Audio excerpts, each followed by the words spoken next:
Depois do fim da conhecida taxa da blusinha, a malfadada taxa da blusinha, o Brasil bateu recorde no valor de produtos importados no mês de junho. Natália Laucksen traz as informações pra gente. O brasileiro voltou a comprar blusinha nos sites, blusinha até um pouco machista, a gente sempre fala nisso, né? Porque eu, por exemplo, entro nesses sites muitas vezes e compro outros produtos. Então não é só blusinha, porque fica muito associado a mulher comprando blusa, né? Isso mesmo, Uribe, Tainá, boa tarde para vocês. O que a gente tem de informação em relação a isso, essa atualização, é que as pequenas compras do exterior chegaram aí a 2 bilhões e 600 milhões de reais no mês de junho, segundo dados do programa Remessa Conforme da Receita Federal. É o maior valor da série histórica do fisco. A gente consegue dar uma olhada nesse gráfico, isso desde que começou a ser registrado de forma mensal, né? Esse saldo que eu falei só perde para 2 bilhões e 690 milhões de reais registrados no bimestre de abril e maio de 2024 e também perde para os 3 bilhões e 130 milhões de reais em junho e julho de 2024. Em agosto daquele ano, em 2024, foi implementada, então, a chamada taxa das blusinhas. A partir disso, então, passou a ser cobrado aquele imposto de importação federal de 20% sobre as compras de $50 em sites do exterior e 60% para itens com valores ali entre $50 e 1 centavo de dólar e também $3.000. Esse tributo ficou em vigor até maio desse ano, quando o presidente Lula assinou uma medida provisória zerando a taxa das blusinhas. Um novo sistema da Receita impôs que o tributo seja pago no momento da compra. Com a antecipação do pagamento, todo o processamento do produto pelo fisco é adiantado e, por isso, a entrega das compras ficava até mais ágil. Apesar, então, da aprovação do público, a gente lembra que teve uma polêmica aí no setor privado que pressionou também e chegou a pedir que o Congresso Nacional devolvesse a medida provisória assinada pelo presidente Lula. As empresas afirmaram que essa iniciativa acabava ampliando aí a diferença de tratamento entre as empresas que estão instaladas aqui no Brasil e também os concorrentes estrangeiros. Então, a gente consegue visualizar aí esse número recorde, como a gente trouxe já no início, em comparação com as outras análises feitas nos últimos anos. Tainá Uribe.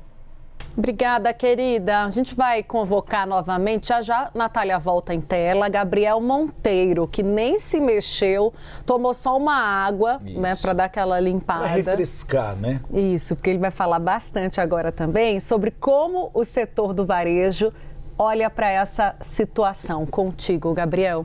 Perfeito, eu me mexi, viu? Fui correndo, peguei minha cola e já joguei aqui no chão. Então, às vezes eu dou uma olhadinha aqui no texto que eu preparei, no contato que eu estou mantendo com os varejistas. Os varejistas não reagiram nada bem, viu, Tainá, a esse fim da taxa das blusinhas. Considerava-se um tema já solucionado, porque na visão destes varejistas, há uma disfunção no mercado brasileiro. As varejistas que vendem roupas, principalmente o vestuário, é o ponto de maior tensão e de maior reclamação aqui no Brasil em relação à queda dessa taxa. Essas empresas que estão trabalhando fora do Brasil têm condições de trabalho totalmente diferentes das empresas que estão posicionadas por aqui. A carga tributária é menor, agora há essa isenção para compras abaixo de $50 que serão enviadas ao Brasil, então tem um desconto aí de 17% em relação ao que tínhamos antes do fim da taxa das blusinhas. Há condições, por exemplo, de lei trabalhista, de lei ambiental, de impostos que são pagos na renda destas empresas totalmente diferentes. Então havia uma reclamação já histórica, uma cobrança dos varejistas para que houvesse algum tipo de medida do governo para equilibrar o jogo, para colocar todo mundo no mesmo tabuleiro com as mesmas regras e aí sim a competição trabalhar por si só.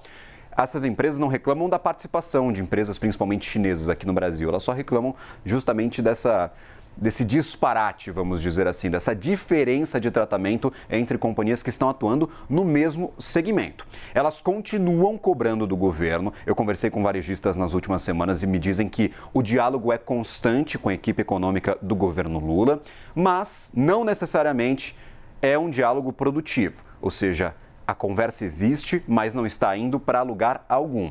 Qual que é a demanda dessas varejistas? Ou que volte a taxa das blusinhas, seria uma solução, ou que os impostos ou condições de trabalho aqui no Brasil sejam reduzidos para aí sim gerar essa paridade. Qual que é o caminho mais fácil? É ter a taxa da blusinha, porque se for equilibrar as condições de varejistas brasileiras com varejistas que trabalham lá em Taiwan, na China, em outros países do Sudeste Asiático, aí vai ser uma trabalheira danada, isso não parece nada viável, mas é a demanda dessas companhias, que o tratamento seja igual.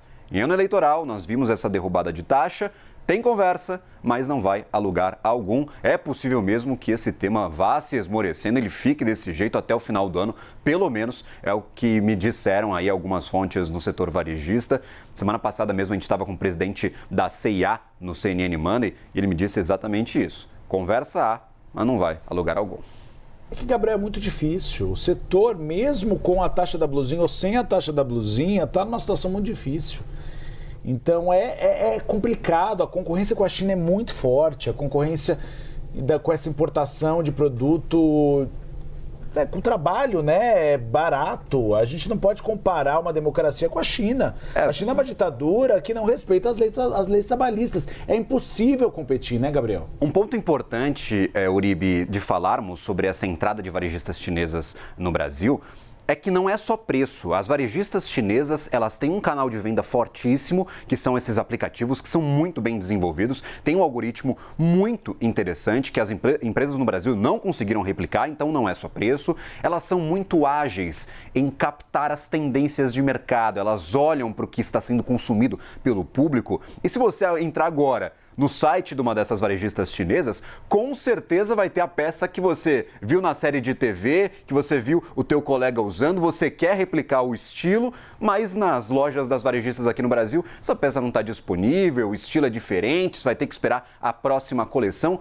Na internet já tem e é mais barato. Então essa velocidade está fazendo com que o varejo aqui no Brasil não busque só por preço, porque eles sabem que não vão conseguir competir com as chinesas, mas também por velocidade. A própria C&A, que eu mencionei, está trabalhando com coleções menores, rotatividade, todas as semanas tentando mudar as peças que eles estão exibindo nas suas lojas físicas para captar essas tendências. Esquece aquela história de a cada 4 meses, na virada de estação, é que a gente vai ter roupa nova disponível no mercado.